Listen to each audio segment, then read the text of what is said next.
Morning. He's on it, he's just backed out the shed. It's time to go. He's flashing his lights, look. I think it's rain. I think it's rained here in South Yorkshire again, but not a great deal. It's not like there's puddles everywhere. But yeah, we should be getting on with doing some tri-tilling today, vaccinating some more cows, and servicing the 7530. That's the plan if I get round to that. So check it out. Time to go and find my work coat. Somebody will tell me where it is. I think I know where it is. I think it's in the cattle crush area, hopefully. I'm not saying it's cold, but you feel it a little bit and it feels like it's going to rain. Morning, Andy! Found it! Yes! It's really wet here. It looks like we've had a water trough issue. Did a bit of shoveling last night as well. Sorted? Leaking. Andy's on it. We've got the wall of straw in the background there. People like this farming sort of content, cattle, tractors, a daily blog on working on a beef and arable farm, then please press that like button and subscribe if you're not already. And it just really helps us get our message out about what farming's really about. So yeah, if you could do that, that'd be fantastic. Thanks. Do the bye thing, because I always do it at the end of the video. Oh, thanks, bye. No, it's just the start of the video, so we'll get it carry on, don't worry. Little squishy's come to see us. Hello, mister. Oh, hello. Beautiful, aren't you? Hey. Andy's going to check that water trough as well, since that's overflowing. And I'm really glad because it's a bit mucky at this end of the yard and I've only got my boots on. These guys' wellies on. Look at these guys. Do you think they like being strawed up in the morning? Maybe they just like Andy.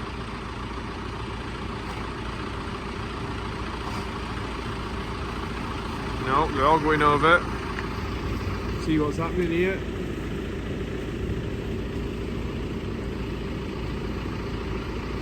It would be funny if they nudged him into the water trough, wouldn't it? Alright? It was a similar problem to what was happening with that water trough. The ballcock was getting trapped against the side so that it stays running all the time. It's just cows, they just play with everything that they can, so like they keep knocking and hitting it with the nose, and then it just adjusts it. So we'll have to go in and retighten that and set it back up so that we're not wasting water. I'm just getting some straw now for Andy and morning. This is a just-in-time delivery. Like Andy needs these bales right now. Always have. I'm going to clean the straw out of this again, so it's full of it. Oh, Em's just filling this up with diesel. What is it then? This machine? The tri-till. So it has these legs on it, and then the discs, and then the roller at the back. It's very heavy. It's what? Is it? Nice. Look, I couldn't even stop. I went a mile away from this. What do you mean you couldn't stop? I didn't stop as fast as usual. Pushing me along. I don't know. Right, we'll crack on. Me and Em are shoveling this trough off because we're going to put some new cows into this pen and we don't want them to eat all this meal that's there. So get poorly. It's coffee time. Oh. Look, mucky. Muddy run or something. Yeah. Andy's going to do a mucky run. Nah, it's just a normal. Going to do a 10k. That's what we've just been talking about. This mug here, the Kirby more like 10k. We don't know how we've got the mug, but we have. Oh, is that what it is? And I think Andy's trying to persuade his partner to do a 10k run with him. No, she's already booked it. All right. Oh, so she's persuading you. Yeah. All right. Okay. So, are you definitely doing it, Andy? Probably. Probably. Might as well. He might be raising some money for charity as well. If he does do it, we'll set up a Just Giving and we'll put a link in the video, or when he decides to do it, when he plucks up the courage. So just give him some encouragement in the comments, because have you done a 10k before? No. I walked up the yard Yeah. I can There's a imagine. few bullets around the We field. should get right fit and do that 10k modder. Have you seen it? It looks right good. Yeah, How alright for fit I am, but alright for like, you know, young whippet like 17 or probably 18-year-old at the time. Me and Andy, Oh no, you're aging still gracefully. I'm granddad here, isn't I? Yeah, we'll be like, oh, Jesus. yeah, but you get more mucky than you do actually go anywhere. Some more time, paddling in the slugs, don't you? Yeah, it does look quite mucky, doesn't it? I Okay. mean, it's just people like paying to do what we do every day. Apart from the added like No, running. but they pay us to do it, and then it goes to some What? Joe's Mixed Dimensions. Oh, charity. I don't know. Right, well, we're going to have our coffee, then we're going to vaccinate some cows. That's the plan. We'll get it in the crush. and reads me its number. 135. Pop it in here, press the enter button. Right, is waiting. 588. Too heavy, is it? No, it's not too heavy, no. And then I'll write a tag out and we'll pop a tag in it here. Saying to Em that she should be wearing her... Hard hat. And what did you say, Em? What? My armbands? Yeah, that's not a bad idea, yeah. Then the things can just bounce off your hands. She can be like this, can't she, Andy? Like... Big guy. You what? What are you asking now? What's his lucky number? What's Andy's lucky number? Yeah. What, is this a thing or something? 17's his lucky number, guys. Is it? Other way around, why have you got a lucky number then, Em? 44. 44. All the fours, 44. Mine's $1 billion. I get there one day. All numbers are lucky as long as they're positive. If you get into negative numbers, especially in your bank account, that's unlucky.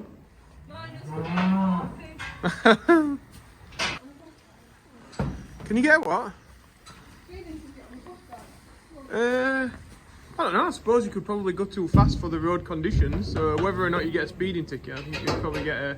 Well, they're saying people on bikes should have a number plate and insurance now if they want all these like rights on the road, really, aren't It's a bit tough, isn't it? I think if you have an electric bike, you have to have a number plate, don't you? Come on, boys. Well, yeah, I think it depends on how fast you're going. Come on, that's it, nice and steady. Come on. See those people on those electric scooters and everything? I've seen my kids come off a scooter and you're going 3 times the speed. Yeah. I think speed on anything electric is actually like 12 miles an hour. Yeah, you know. You can get them quite fast though. You've got to be able. It's got to be pedal assist as well, hasn't it? So if you've got like a little throttle, then you're breaking the law and you need a number plate and license and blah blah blah blah blah. Oh no, don't go down there. You will cause havoc. Good lad. Good lad. Wait, Em's been teaching us because she's doing her driving lessons. There's also all these new rules now, isn't there? Where you've got to what is it? Let me put the road before you drive that round. That's it. Like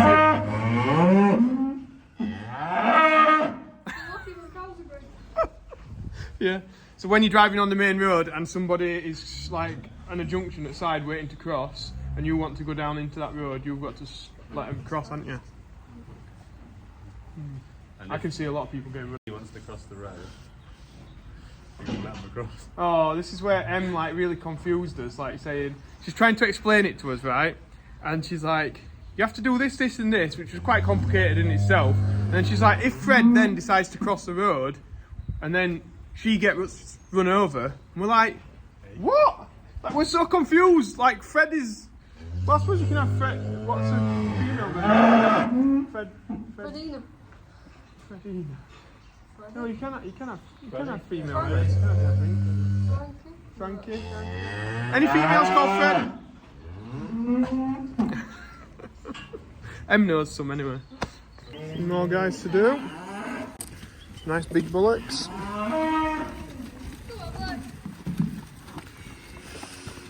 That's it. We're on about supermarkets. Andy's been going to Asda and shopping yellow. Is that what they call it? Shopping yellow? Loads cheaper at Asda when you shop yellow.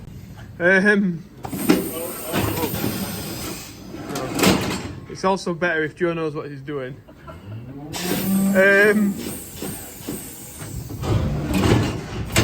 So, and then Em says she didn't know that Sainsbury's had what?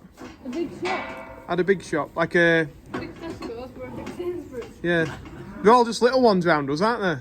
And it's not posh enough around here to have a big Sainsbury's, I don't think. Cotswolds they do. Do they? They have Waitrose as well.